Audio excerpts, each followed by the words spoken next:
What is going on, everybody? It's Carl here, and today we are going to be replacing my transmission dipstick. Before we hop into that, though, I want to show you guys something really crazy.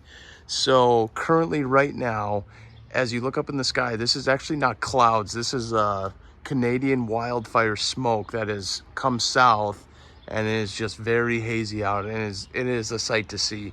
I mean, terrible air quality, but that's all right. And then you can barely see the sun coming through there. It's wild. But anyways, so to get what we're going to be doing today, we are going to be replacing my transmission dipstick with a Lokar 24-inch black flexible dipstick. And the one I have on the car right now is the predecessor of the Lokar. This is the Jegs brand that I have on there right now. And the reason I am replacing it is because as the car sits, the fluid leaks out the dipstick hole, because on this Jegs dipstick, they use 2 O-rings instead of kind of like the factory style GM dipstick seal that they have. So the only problem I may encounter is where I'm going to be able to mount that dipstick, because this one is 26 inches and the Lokar one is 24. So hopefully there's a little wiggle room and I can still mount it in the same location, because it is convenient to have it right here. So let's get into it. So I'm going to start by cleaning up this mess, and then we're going to hop right in and we're going to unbolt it right there. All right, we got it all cleaned up. Now we can unbolt the top of the dipstick. And now we got her unbolted. So now I'm going to have to crawl underneath the car, probably with a oil drain pan, just in case, because I don't know how much fluid is going to be coming out the hole.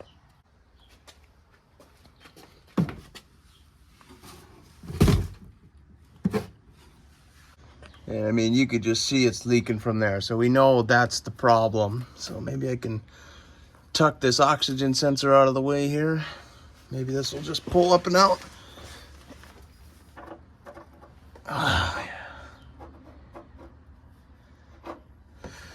Oh, yep, I was right about that.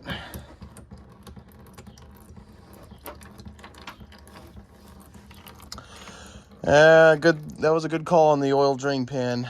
That was a good call. Probably gonna have to buy some more fluid, but whatever.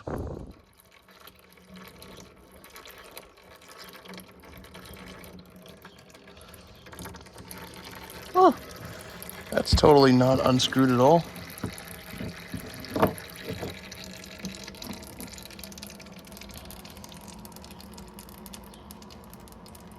Now that I cleaned up the old dipstick, we can do a little side-by-side comparison here. So it actually looks like if you were to lay down the Lokar evenly, it's actually slightly taller than the Jegs. I thought it was the other way around, but maybe I got it confused. That's all right. But you can see what's going on here is they're using these 2 O-rings, and man, I think these O-rings kind of shrunk, because they're pretty much flush with the surface. So yeah, they weren't really sealing at all. It's no good. And as you can see, my butchery job of grinding down the side, where this one is just nice and nicely done. When the cables are fully down, it looks like the Lokar is just slightly taller, which is good, because I noticed on this dipstick here on the Jegs, the hot full was actually lower than it should be, whereas here on the Lokar it's actually higher, which is nice. So you're actually going to get a more accurate reading with the Lokar. And I noticed the brackets up here are the same. They have the same spacing between the holes, so that's good. So I shouldn't have to re-drill any holes or anything. I should be able to just pop this in and go, which is awesome. But first, before I do any of that, I'm going to clean up whatever fluid came out, wipe it down good, and then I'll lube up that seal, put that in, and then we'll shove the whole dipstick down in there. And now we got the new Lokar one fed down.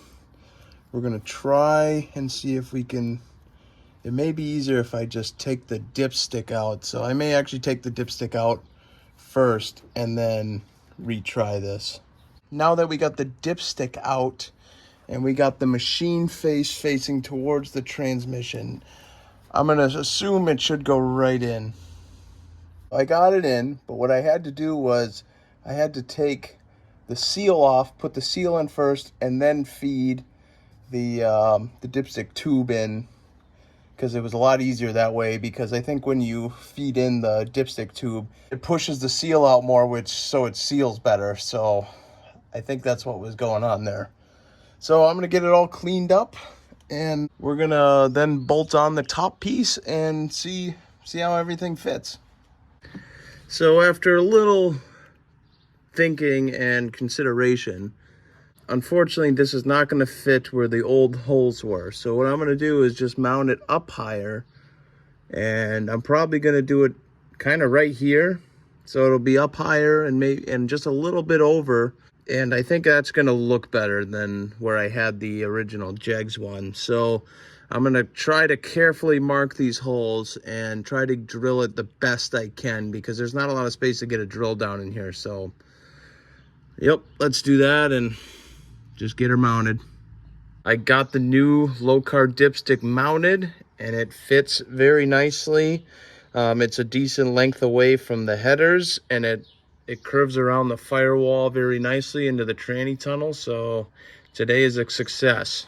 Just a little reminder, I'm not trying to hate on Jegs, because I have their tools, I have their mini starter in my car, so they do have good products. Just this one to me, oh, and I also have their transmission oil pan. So yeah, just this one product that they have, I wouldn't recommend. But again, not trying to hate on Jegs.